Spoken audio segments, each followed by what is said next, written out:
할렐루야. 지난 일주일 동안도 주님의 보호하심에 열심히 사시고 승리하신 삶을 살 줄로 믿습니다. 예, 감사합니다. 이 시간 하나님께서, 우리 주 예수님께서 몇 시간 후면 붙잡히시고 십자가에서 죽으실, 바로 몇 시간을 앞두고 남기신 이요원들의 말씀이 계속해서 이어지고 있습니다. 제자들은 자기 스승을 따르기 위해서 본토 친척 아비집을 버리고 자기 생업인 어부도 버리고 조상 대대로 내려오는 장남으로서 지켜야 할, 또한 남편으로서 지켜야 할, 큰아들로서 지켜야 할 모든 직분을 버리고 오직 예수 그리스도만을 쫓아왔고, 또한 예수 그리스도를 통하여서 얻어질 대가를 바라며 따라왔던 그 믿음의 대상인 예수 그리스도께서 죽으시고 세상을 떠나신다는 그런 말씀 속에서 그들의 임하는 마음은 어떻게 했겠습니까? 그래서 예수님은 그들을 향해서 말합니다. 너희들을 고아와 같이 내버려 두지 아니하겠다고 그들에게 말씀하셨다는 것은 그들의 현재 심리의 상태가 얼마나 불안하고 근심하고 그냥 어떻게 먹고 살 정도가 아니라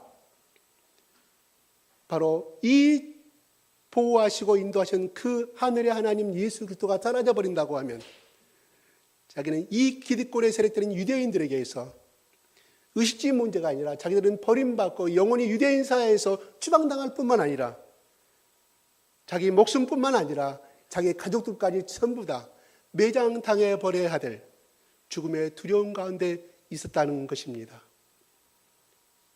그래서 그런 제자들을 향해서 오늘 예수님은 계속해서 말씀해 주고 있다는 것입니다.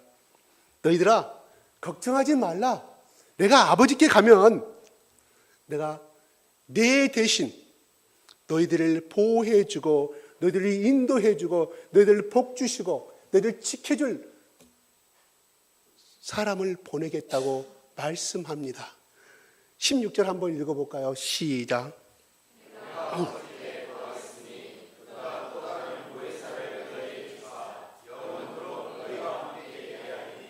네.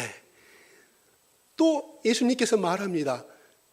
그가 또 다른 내가 하나님께 가면 하나님께서 또 다른 보혜사를 너희에게 주사, 이렇게 말합니다. 그래서 다른 보혜사라고 말씀하는 것은 예수님도 보혜사임을 말씀하고 있다는 것입니다. 내가 보혜사인데 하늘로 떠나감으로 인하여서 내 같은 역할을 할 보혜사를 보내주겠다고 말씀하고 있다는 사실입니다. 그래서 그 사람이 하는 것은 영원토록 너희와 함께 있게 될 것이라고 말씀하고 있습니다.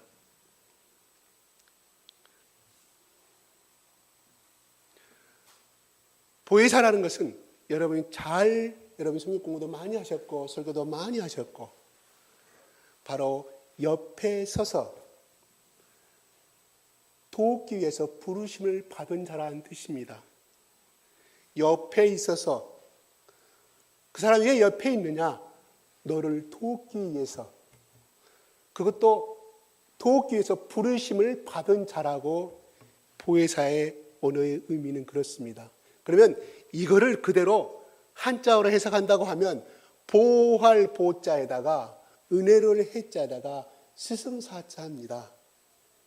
그래서 이 성경의 언어의 뜻을 이 성경의 번역자들이 어떻게 하면 가장 언어에 가깝게 해야 될 것인가 번역한 것이 바로 보혜사라는 뜻입니다. 다시 말씀드려서 너희를 보호하고 은혜 주시고 가르치는 스승님이시다, 선생님이시다. 그분이 앞으로 오실 그 역할을 하실 분이 바로 그런 역할을 하실 것이라고 제자들에게 말씀하고 있습니다. 우리 인간은 사실은 육신적으로는 고아는 아닙니다. 우리 미정 집사님의 부모가 엄마 아버지가 살아계십니다. 고아입니까? 고아가 아닙니까? 고아가 아닙니다. 부모가 없으신 분이 고아라고 말합니다. 제 아내가 농담으로 말합니다. 나는 이 세상에 고아라고 말합니다. 왜? 내 부모는 이 세상에 안 계시기 때문에. 맞죠? 맞죠? 그래서 자기는 고아니까 나에게 잘 대해주라고 가끔 한 번씩 이야기합니다. 그럼 그때마다 뭐라고 말하는지 아세요? 저는 그때마다 응 알았어. 걱정하지 마. 나 아니어도 당신 대신에 당신 언니를 하나님 주셨잖아. 이렇게 가끔 이야기합니다. 언니 같은 엄마, 언니 엄마라고 제가 별명을 그렇게 이야기를 합니다. 예. 그렇습니다. 우리는 고아는 분명히 아닙니다. 부모가 있는 사람들은. 그러나 우리가 영적으로 보면은 우리는 고아입니다. 왜냐하면 바로 아담과 이브가 하나님의 말씀을 거역함으로 인해서 그 에덴의 동산으로서 쫓겨남으로 인해서 그때부터 우리는 영적인 고아의 삶을 살게 되었다는 사실입니다. 영적인 고아의 삶을 살게 됐고 정신토록 수고하고 땀을 흘려만 살 수 있게끔 하나님이 우리에게 그렇게 법을 정하셨다는 사실입니다. 고로 제가 여담의 말씀이지만은 이 세상을 살아가면서 내가 가장이고 또한 우리 집이 가난하고 어차피 노후를 위해서 내 아들과 딸들을 위해서 우리는 일확천금의 꿈을 많이 꿉니다. 그래서 어떤 사람들은 성실하게 살면 그런 가지고 얼굴 받아서 차곡차곡 모아놓으면 잘 살 것인데 더 많은 돈을 벌기 위해서 무엇을 합니까? 투자를 합니다. 근데 어디다 투자합니까? 증권에 주식에 투자해서 몽땅 망해버린 사람이 많이 볼 수가 있습니다. 저는 그것이 과연 하나님의 방법이냐? 법적으로는 문제가 없는 것입니다. 그러나 하나님의 창조 원리와 하나님이 선포하신 말씀에 따르면 그것은 결코 좋은 방법이 아닙니다. 여기에 계신 분 중에 주식 투자하신 분 계시죠? 그러나 100 중에 99명, 99.9999 아니요 101명까지 전부 다 주식에서 돈 번 사람 하나도 없을 것입니다. 그걸로 인해서 부부싸움 얼마나 많이 하셨습니까? 돈 번 사람 없습니다. 하나님 방법이 아니므로 서울에 제가 아시는 어떤 집사님은 그것 때문에 자기 퇴직금과 미리스 하브레가 다 때려맞고 지금도 매일 이자 갚느라고 허덕거리는 것을 볼 수가 있습니다. 하나님 방법이 아닙니다. 절대 하지 마십시오. 말이 옆으로 좀 빠졌습니다. 자, 우리는 고아 같은 삶을 살고 있다는 사실입니다. 그래서 그 고아 같은 삶을 살아가고 있는데 중요한 것은 우리는 오늘 예수님께서 말씀하신 이 보혜사 성령을 만남으로 말미암아 우리는 더 이상 영적인 고아가 아니요 우리는 하나님을 아버지라 부를 수 있는 양자의 영을 받고 살아가고 있음을 우리는 이 시대에 감사하고 또 감사할 제목이라고 생각이 들어갑니다. 아멘이십니까? 네. 우리는 하나님으로부터 쫓겨남으로 인해서 저주가 시작됐습니다. 인생의 모든 애로움과 두려움은 하나님을 떠남으로 시작된 원초적인 본능이라는 사실입니다. 우리는 태어날 때부터 자기 의식이 들어온 그 순간부터 때로는 애롭고 고독하고 또한 비참함을 느끼는 이유가 바로 영적으로 하나님 앞에 버림받은 고아의 인생이기 때문에 살아간다는 사실입니다. 여러분, 자기 부모 밑에서 성장한 사람은 고아의 애로움을 알 수가 없습니다. 고아의 고통을 절대 이해할 수가 없습니다. 머리는 같이 통감한다고 하지만 그 사람이 성장 과정에서 살아온 그 모든 고민과 고통을 어찌할 수 있겠습니까? 사람이 제일 힘든 것은 사업이 망해버리고 부부가 이혼하고 그것이 아니라 인간의 가장 처참한 고통은 부모로부터 버림을 받은 것이 가장 처참한 고통이라고 심리학자들은 말씀해 주고 있습니다. 우리 여러분 젊은 날에 우리 가까운 저 예육원 여러분 또 학동에 그 고아원 많이 여러분 다니시면서 봉사해 보지 않았습니까? 그들과의 많은 대화를 하면서 우리는 많은 장벽을 느끼지 않습니까? 왜? 우리는 그와 같은 처지의 삶을 살지 않았기 때문에, 그들의 삶을, 그들의 심리를 이해할 수 없기 때문에 절대로 그들과의 하나가 될 수 없는 것이 우리 인간의 한계임을, 여러분의 한계임을 느꼈을 것입니다. 이와 같은 우리의 인생 가운데서 예수님이 찾아왔습니다. 제자들은 예수를 만나 동행하면서 인생에 큰 기쁨을 얻고, 근데 이제 예수님께서 십자가를 지신다고 하니 얼마나 불안하고 또 불안했겠습니까? 그런데 예수님은 오늘 본문 말씀 말합니다. 당신이 떠나는 것은 잠시일 뿐 곧 오리라고 말씀합니다. 그것은 무슨 말입니까? 훨씬 제 이름을 말씀하시는 것이 아니라 곧 오신다는 것은 바로 보혜사 성령님을 너희 가운데 보내서 내가 너희와 3년 반 동안 동거하고 너희를 도와줬고 너희를 위로했던 것처럼 그 역할을 해주실 바로 보혜사 성령님이 너희 가운데 보내실 것이라는 것을 그들에게 말씀해 주고 있습니다. 우리는 여기서 삼위일체 하나님을 우리는 바라보게 됩니다. 성부의 하나님, 성자의 하나님, 성령의 하나님 모두 동일하신 분이십니다. 하나이시며 삼위이신 하나님이십니다. 참으로 이해할 수 없는 분입니다. 아주 신비로운 일입니다. 인간 세계, 피조물의 세계에서는 이런 일이 정말로 우리 논리적으로는 있을 수가 없는 것입니다. 16절 같이 한번 읽어보겠습니다. 16절 같이 한번 읽어보겠습니다. 시작. 16절.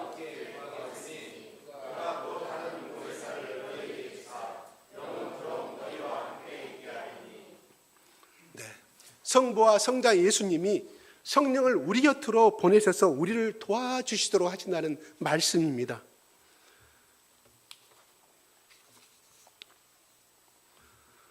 예수님도 보혜사시고 성령도 보혜사라는 말씀입니다. 결국 성령은 예수님과 동일하신 하나님이며 예수님의 대리자라는 것을 말씀해 주고 있습니다. 19절 같이 한번 읽어보겠습니다. 시작.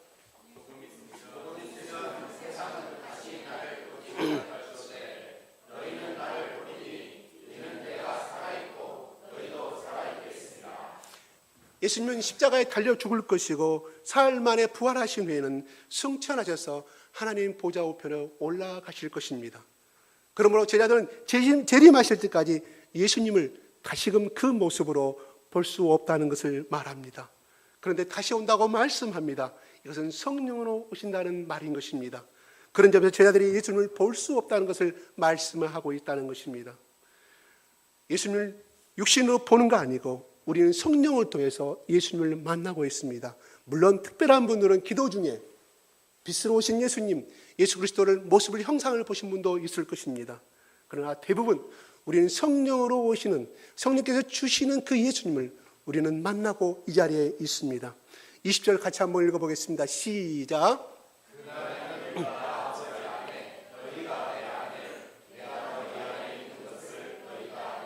네, 그날이라는 것은 바로 성령께서 오시는 날을 가리키고 있습니다. 성령님이 오시면 이렇게 된다는 것을 말합니다.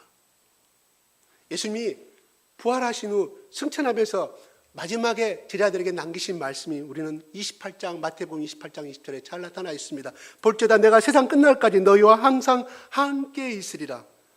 이 말씀은 참으로 이해하기 힘듭니다. 어떻게 하늘로 올라가시면서 계속 함께 있다고 말씀하고 있는 것입니까? 예를 들어서 공항에서 떠나는 자기 자식을 향하여서 엄마가 이야기합니다. 내가 너와 항상 함께 있을게. 이것은 말이 안 되는 이야기입니다.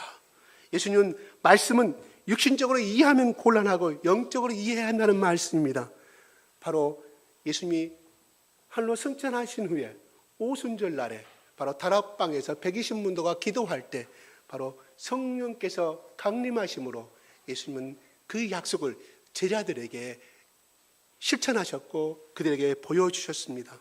바로 성령이 임재하신 후에 예수님이 성령을 통해서 함께 해주겠다는 말씀을 하고 있습니다. 이 말씀을 하고 있을 때 제자들이 이 말씀을 이해했을까요? 이해하지 못합니다. 나중에 예수님이 십자가에 돌아가시고 하늘로 올라가신 다음에 오순절 날에, 다시 말해서 하늘로 승천하신 50일 되는 날에 예수님이 약속하신 보혜사 성령님이 그들 가운데 혀에 불같이 그들의 눈에 다 보였습니다. 성령이 왜? 그렇게 해 주셔야만이 그들이 믿을 수 있었기 때문에 그 당시에 성령님이 내리시는 방법은 불의 해같이 갈라지는 모습을 그들 가운데 다 보여주셨다는 사실입니다. 오늘날 어떤 분은 빛으로 오신 예수님을 만나게 됩니다. 어떤 분은 예수님 만나는 말씀으로 강하게 임하시고 음성을 들으신 그 성령님을 만나게 되십니다. 그러나 그 당시에 예수 그리스도 제자들에게는 하나님이 확실히 그들에게 믿게 만들기 위해서 눈으로 보고 가슴으로 느끼고 마음이 뜨거워지는 그 역사를 그 당시에 그 방법으로 하셨다는 것입니다. 오늘날 성령님이 성령을 받을 때, 예수를 믿을 때 불의 해같이 갈라지는 것을 눈으로 보고 믿었다는 간증은 별로 없습니다. 바로 예수 그리스도를 믿을 때, 성령을 받을 때 예수 제자들이 이렇게 믿었는데, 이렇게 받았는데 너는 어떻게 그렇게 받았냐, 성경이 틀린 말이 아니냐고 말하지만 아닙니다. 그 당시에는 그렇게 하나님께서 그들에게 보여주셔야만이, 그런 방법으로, 왜?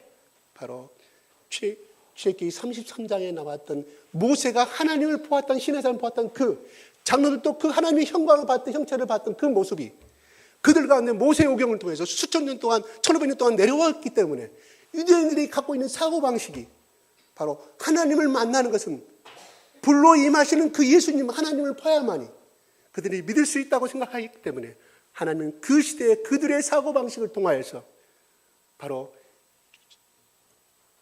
사도행전 2장 4절에 나오는 그 말씀 그대로 그들에게 보여주었다는 것입니다. 보여준 걸로 끝나는 것이 아니라 그 불의 같이 그 역사가 그들의 한 사람 한 사람 모든 세포와 모든 오장육부와 그들의 뇌를 하나님께서 역사하시고 말미암아 그들은 믿고 하지 않으려고 하더라도 그들은 믿을 수밖에 없는 그 능력을 체험하게 됐고, 그들은 그때부터 신약시대의 교회가 시작됨을 우리는 잘 알고 있습니다.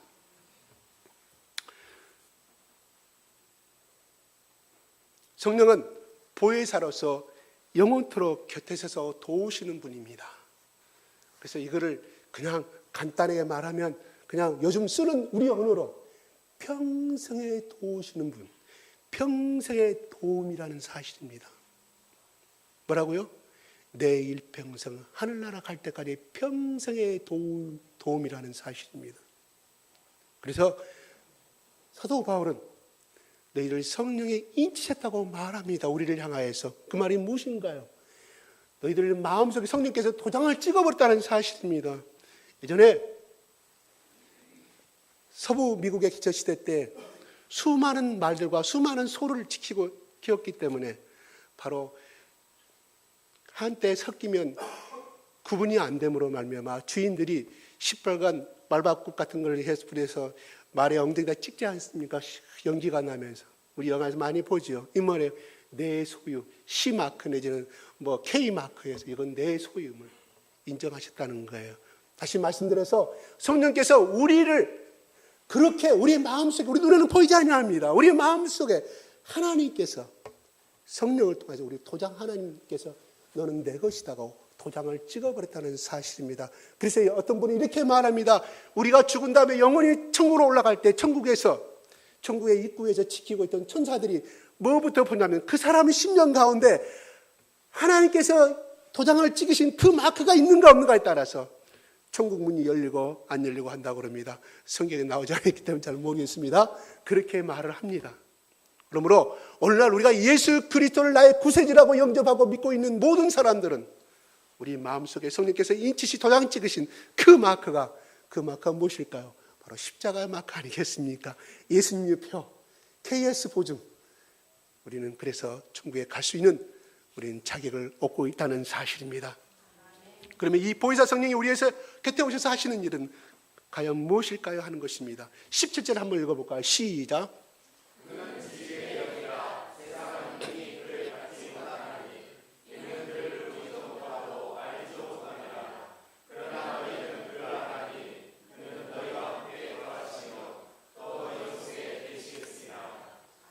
네, 세상은 성령을 받지 못한다고 합니다. 그를 알지 못한다고 합니다.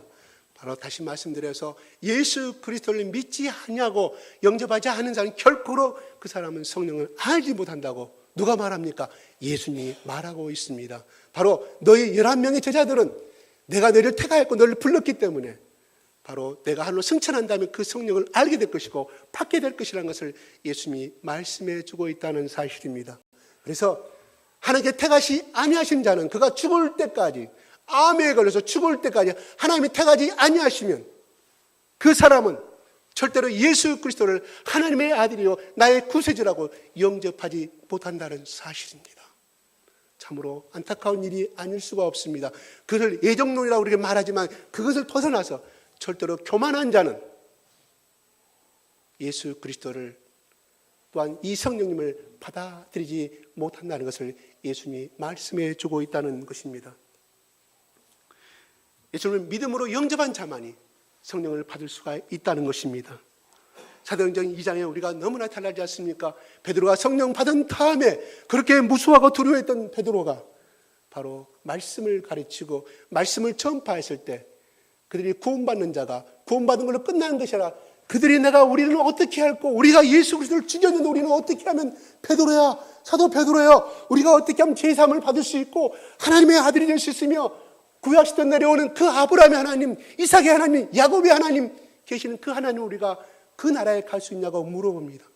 그들이 회개하고 예수 그리스도의 이름으로 구원을 받으라고 말합니다. 세례받은 자가 한꺼번에 5,000명, 3,000명 이런 역사가 우리는 사도행전에 잘 기록되고 있음을 압니다.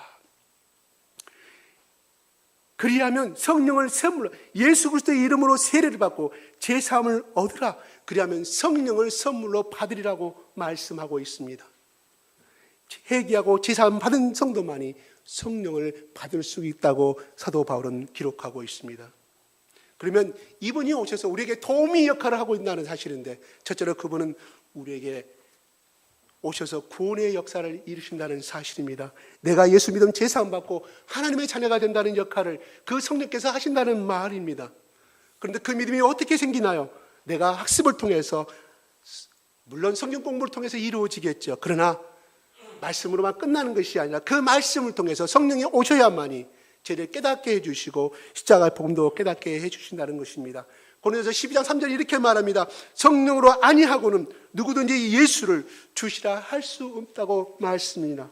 그러므로 누구든지 예수 그리스도가 나의 구세주시며 내가 구원의 죄인이며 예수 그리스도의 보혈만이 내 죄를 씻었음을 나는 고백합니다 하는 사람은 그 사람 속에는 성령님께서 인치신 받은 자임을 우리는 알 수가 있다는 사실입니다.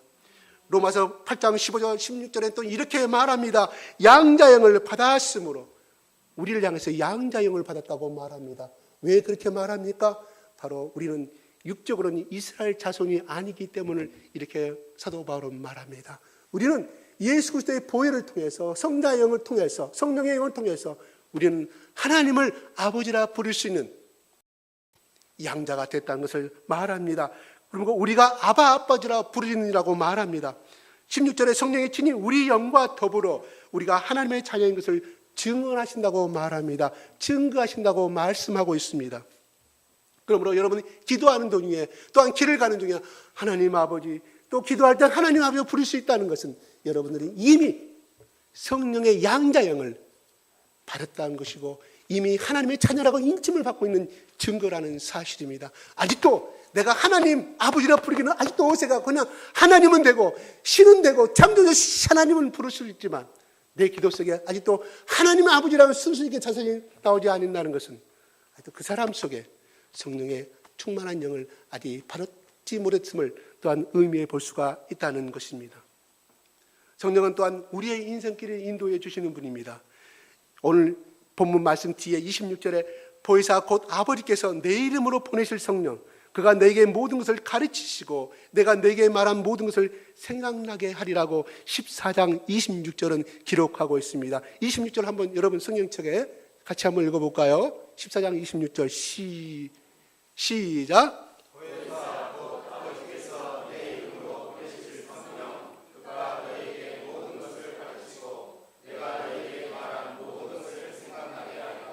네, 무슨 말씀입니까? 성령이 오시면 우리에게 성경의 진리를 가르쳐 주신다는 것입니다. 우리의 인생길을 인도해 주신다는 것을 말씀하고 있습니다. 성령의 도우심이 받지 아니하면 성경을 읽어도 성경책은 성경책이요 검은 것은 글씨요 하얀 것은 종입니다. 교회에 나와서 아직도 말씀이 뭔 말인지 깨닫지 못했다는 것은 아직은 그 사람 속에 양자의 영인 성령을 받지 못하였음을 나타내주고 있다는 사실입니다. 성령의 인도는 내 자신의 생각보다 훨씬 더 큽니다.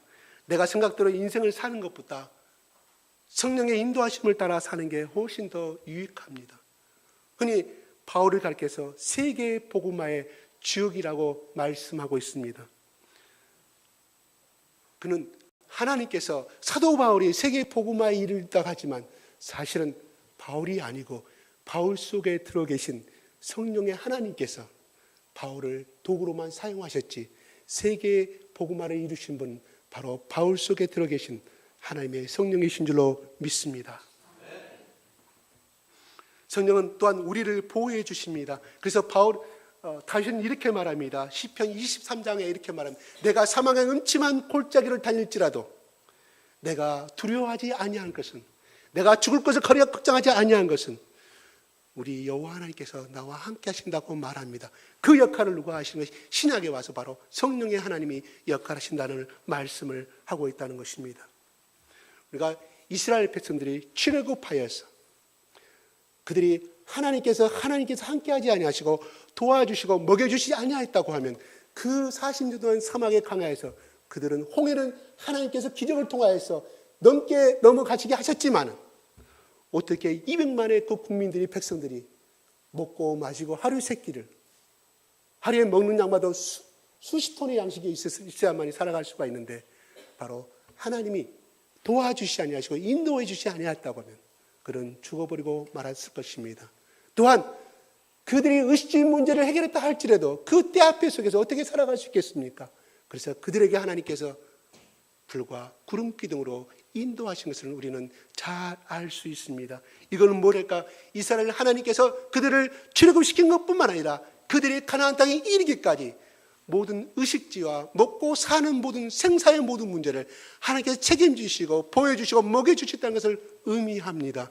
이 역할을 신약시대에 와서 바로 지금 오늘 본문에 말씀하시는 그 보혜사 성령님이 너희 가운데 함께 하셔서 곁에 오셔서 부르심을 받고 도와주시는 그분이 너희 가운데 함께 하실 것이라고 말씀하고 있다는 것입니다.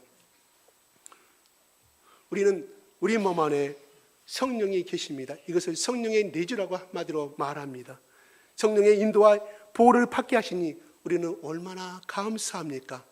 옛날 우리 여기 집사님들 계시는 분, 군대 갈 때 부모님들이 군대 가서 소포 보낼 때 자기 자식들이 너무 그때는 500원, 300원 받을 때 이야기입니다. 너무 배고플 때 이야기입니다. 그런데 그들에게 아들들에게 소포를 부모님들이 사제 팬티를 보내면서 그걸 꾸며가지고 호주머니 만들어 거기다가 1,000원, 10,000원, 5,000원짜리 집어넣습니다. 그래서 택배를 소포를 보내면 그것이 도달이 됩니까? 안 됩니다. 사단의 전염병이 다 빼앗아먹습니다. 연대의 전염병이 다 뽑아먹어버립니다. 왜? 그 사건을 너무나 잘 알고 있기 때문에. 더 대하, 에대, 소대까지 가려면 몇 군데를 거쳐야 됩니까? 중간에 다 돈은 소실돼 버립니다. 저도 우리 형님이 돈이 필요하다 그래가지고 우체국 가가지고 그 호주머니 우리 어머니가 만들어준 바느질에 한 10만 원을 보냈는데 아직 우리 형님 전화 왔습니다. 야, 돈 없더라. 그런 사건이 참 많았었습니다. 그때는 배고플 때야기고 얼마나 고생할까 부모님들이 그 어려운 형편에서 보냈지만 그렇게 했지만 지금은 그렇게 돈 보내지 않아도 잘 됩니다. 이등병이 30만 원, 병장이 40만 원입니다. 한 달 생활하는 생활비 전혀 걱정 없습니다. 여러분 자식 보내준 부모님들 돈 보내지 마십시오. 기도 많이 해주십시오.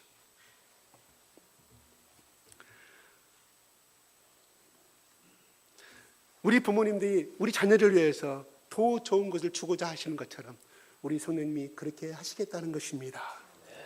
또한 성령님은 하나님 앞에 우리를 중보해 주신 역할을 한다는 것입니다. 우리가 말할 수 없는 탄식하시며 우리를 기도하신다고 성령께서 기도하신다고 로마서 8장 26절은 기록하고 있지 않습니까? 바로 우리를 위해서 기도해야 되고 이 문제에 빠져서 기도해야 되는데 입이 안 나옵니다. 너무 하늘이 무너집니다. 억장이 무너져야 되는데 바로 그 마음을 하시고 성령께서 나를 위해서 누구에게? 하나님께 중간에 교통의 역할을 해주신다는 것입니다. 말할 수 없는 탄식하시면 뭡니까? 그 자식을 잃어버린 그 어머니의 마음을 가지고 성령께서 대신 예수 그리스도의 보혈을 피지하면서 하나님 아버지께 기도해 주신다는 것입니다.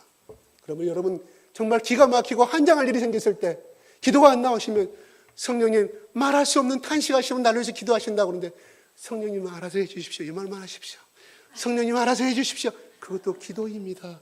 유명한 일화가 있지 않습니까? 군대를 보낸 자기 아들. 제가 군대에 있을 때 서울의 모 권사님, 자기 나마린 빵빵한 그때 당시에 권력을 가지신 부인의 권사님이 오셨어요.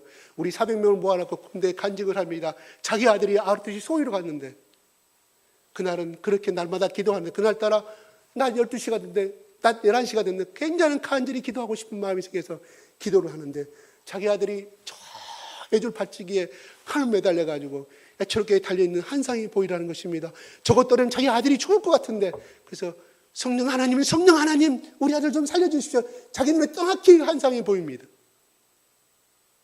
기도가 나는데 자기 아들을 만났어요. 맨날 며칠에 이런 시에 혹시 아들아 이런 위험함이 있었느냐고 그럴 때 엄마 내가 정말 당연 죽을 뻔했는데 내가 구사일생으로 하나님의 보호하심으로 살아났다고 고백하라는 것입니다. 그래서 엄마가 그 아들에게 그 이야기를 하는 것을 저희들 400명을 모아놓고 간증하신 그 권사님의 기억을 정확히 제가 군대 생활할 때 기억하고 있습니다. 바로 그렇습니다. 하나님의 성령께서는 우리를 위해서 끊임없이 우리의 애로움과 우리의 유태로움과 우리의 문제를 아시고 우리를 위해서 기도해 주신다는 것입니다. 여러분 특히 우리 부모님들 가장 바라고 기도하는 것이 제목이 무엇입니까?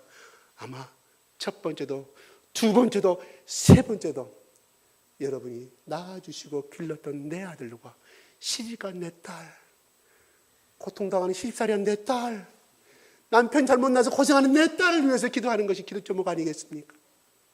내 아들 남들은 펑펑 잘 버는데 날마다 12시간 투잡돼도 고생한 내 아들을 위해서 기도하는 것이 여러분의 기도 제목 아니겠습니까? 아마 그게 여러분의 제1의 기도 제목이 있습니까? 당장 내가 죽어도 하나님 내 아들 고생하는 내 딸 하나님 길을 열어주시고 제발 고생을 면하게 해주십시오. 기도하는 것이 그거 아니겠습니까? 성령의 의지함으로 말미암아 기도해 주십시오. 하나님께서 그 기도가 이루어질 것입니다. 바로 우리 성령님께서는 우리를 위해서 나를 위해서 고통당하는 나를 위해서 그렇게 해 주신다는 말씀입니다. 성령은 우리에게 권능을 주십니다. 세상에 살다 보면 우리가 할 수 있는 일보다 할 수 없는 일이 얼마나 많이 있습니까? 우리 인간의 한계는 분명히 한계가 있습니다. 그러나 우리는 인간이 할 수 없는 것이 일어났을 때 우리는 소위 이야기해서 우리는 미라클, 기적이라고 말하지 아니합니까? 그때 우리에게는 권능이 필요합니다. 그래서 스가랴서 4장 6절은 이렇게 말합니다. 힘으로 되지 아니하며 능력으로 되지 아니하고 오직 하나님의 영으로 된다고 스가랴 선지자는 고백하고 있습니다. 인간의 힘과 능력과 지혜로는 되지 아니하지만 오직 성령의 능력으로 된다는 말입니다. 저는 권능이라는 이름을 부르기 좋아합니다. 그냥 권능, 뭔가가 눈에 보이지 않지만 뭔가 힘이 있어 보이지 않습니까? 권능, 부모님이 참 이름을 잘 지었습니다. 그런데 이 권능이라는 이 히브리의 구약에 온 뜻은 무슨 뜻인지 아신가요? 다이나마이트를 가지고 있어요. 인간의 힘으로서 어마어마한 힘을 가지고 있는 것이 이 다이나마이트는 니꼬로 다이나마이트라는 뜻을 가지고 폭발적인 힘을 가지고 있다는 사실입니다. 이 권능을 가질 수 있는 것은 바로 그 사람 속에 성령이 내주하였을 때 하나님의 성령이 내 안에 계신 하나님의 성령이 그 역사를 그 일을 하신다는 것을 의미합니다. 성령의 권능이 그만큼 강력하다는 사실입니다. 우리가 이 성령의 능력, 다이나마 같은 이 성령의 도우미가 우리 속에 있는 가운데 그를 믿고 살아가는 사람에게는 우리는 미래가 걱정이 없다는 사실입니다. 소망이 있습니다. 절대로 희망이 있습니다. 그 사람은 긍정적인 삶을 살아갈 수가 있다는 사실입니다. 성령의 내주는 영속적입니다. 영속적, 죽을 때까지. 그러나 성령의 충만은 단속적이에요. 일회성입니다. 다시 말씀드리겠습니다. 성령이 내 안에 계시는 것은 영속적이에요. 천국 갈 때까지 내 안에 계신다는 것을 의미합니다. 그러나 성령의 충만은 간속적이라는 게 일회성이라는 것입니다. 그러면 예수 그리스도의 제자들이 120명 또한 500명의 그 사람들이 성령을 보혜사 성령을 받았는데 그들이 영속적으로 갔지만 그 성령의 충만은 그것이 시발점이었을지 그들은 끊임없이 그 성령의 충만을 유지하기 위해서는 그냥 기도하지 아니하고 세상 가운데 세상 걱정하고 명예를 추구하면 성령의 충만함은 점점점 사라져 버린다는 것입니다. 점점 꺼져 버린다는 것입니다. 그래서 우리는 이 성령의 충만함을 계속적으로 영유하기 위해서는 중요한 것은 말씀을 품어야 합니다. 그래서 골로새서 3장 16절에 이렇게 말합니다. 그리스도의 말씀이 너희 속에 풍성히 거하여, 이 말은 곧 무슨 말일까요? 성령 충만이라는 대신에 말씀 충만을 의미하고 있습니다. 말씀이 가득 차기를, 말씀이 그 사람을 인격과 모든 생각과 모든 세포를 지배하는 사람이 바로 성령 충만을 받는 비결이라는 것입니다. 바로 말씀을 가득 채운 사람만이 성령에 충만하고 그 다이나마이트의 권능을 이룰 수가 있다는 사실입니다. 어떤 사람이 이렇게 말합니다. 성령의 하나님은 말씀의 수레바퀴를 타고 다닌다고 말합니다. 다시 말씀드리겠습니다. 성령의 하나님은 말씀의 수레바퀴를 타고 다닌다고 말합니다. 수레바퀴가 송아지가 끌고 가는 달구지가 있으면 그 위에 주인이 앉아서 갑니다. 다시 말해서 말씀의 수레바퀴가 있으면 바로 그 위에 앉아서 가시는 분은 성령님이라는 것입니다. 다시 말씀드려서 말씀이 없는 성령의 신비주의만 찾고 기적만 찾고 예언만 찾는 사람은 나중에 이단으로 흘러가 버리고 신비주의로 흘러가서 결국은 하나님을 떠나버리게 된다는 사실입니다. 문선명이는 교회 장로였습니다. 원래 그 사람은 똑바른 사람이었습니다. 근데 그 사람이 능력을 받았습니다. 예언도 받았습니다. 병 고치는 은사도 받았습니다. 그는 말씀을 떠나버린 인간이 교만해져 버리고 자기가 하나님 같은 사람이 되어서 결국은 그 사람이 뭐라고 말했습니까? 예수님이 어느 날 나타나서 석가모니 나타나서 자기 앞에 무릎을 꿇었다고 말합니다. 자기를 하나님화시켜버리고 만나는 사실입니다. 참 불행한 사실입니다. 그가 지금은 지옥에서 엄청난 불 속에서 하고 있다는 것이 아니겠습니까? 그 사람의 아들이 그 자리를 후계자로서 그 일을 미국에서 하고 있습니다. 그 사람의 부인이 이혼하면서 뭐라고 하지 않습니까? ABC 기자를 만나고 CBS 기자를, 미국의 기자를 다 만나서 그가 성당에서 말씀의 강단에 서서 마약에 취해서 마약의 주사를 맞고 전하고 있다는 사실 아닙니까? 여러분 유튜브 보면 잘 나타나 있으면 얼마나 엉뚱하게 타락되어 가는 사실을 우리는 보게 된다는 사실입니다. 그 아버지의 영 속에 들었던 그 이단의 영이 마귀의 영이 그 아들에게 이어져 간다는 사실입니다. 참으로 그 사람은 차라리 유다처럼 예수님이 말씀하셨던 것처럼 저 가룟 유다는 차라리 태어나지 않았더라면 좋을 뻔했다고 예수님이 가룟 유다를 향하여서 탄식하였던 것처럼 차라리 문선명과 그 아들들은 그냥 평신도로서 그냥 예수 그리스도 믿는 사람으로 살았다 하면 그는 오히려 나중에 천국할 수 있는 축복을 받을 수가 있었을 것인데 참으로 안타깝습니다.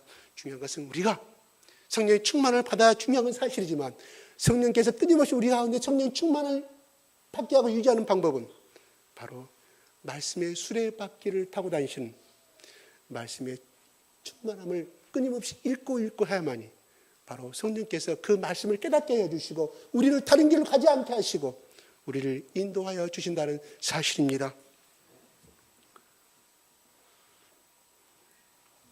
여러분, 우리 인생은 참으로 애롭고 참으로 아브라함이 말한 나그네의 인생길입니다. 여행 가는 인생길입니다. 가족이나 친구가 있으면 얼마나 좋겠습니까?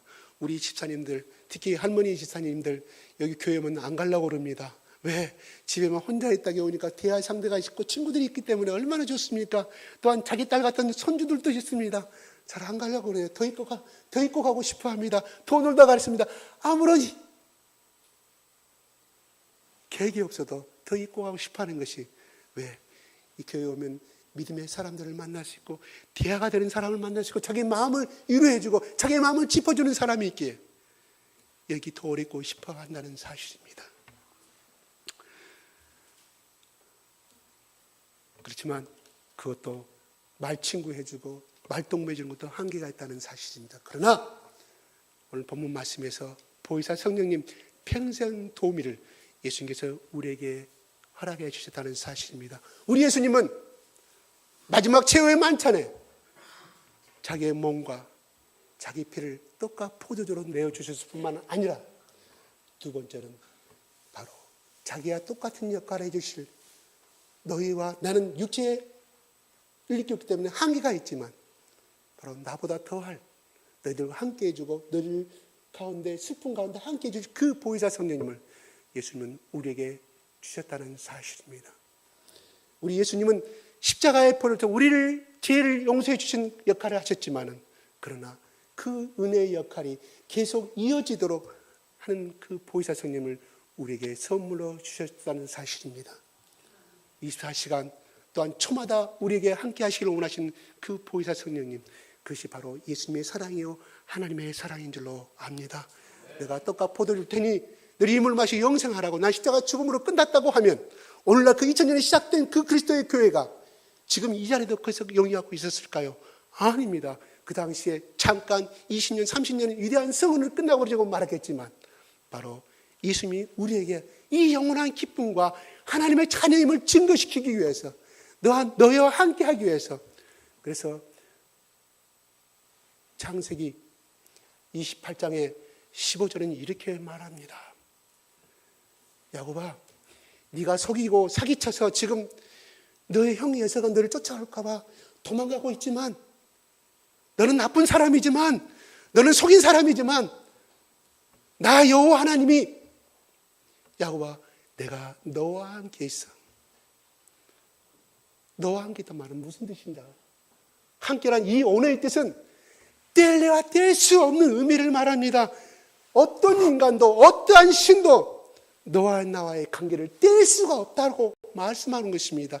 다시 말해서 내가 너와 함께 있을 것인데 나 여호와의 이름으로 내게 명산하는 사실입니다. 두 번째, 너와 함께 있으면서 그 명령을 그 외에 너와 함께 있겠느냐고 말씀합니다. 지키리라. 너의 생명을 지키라는 것입니다.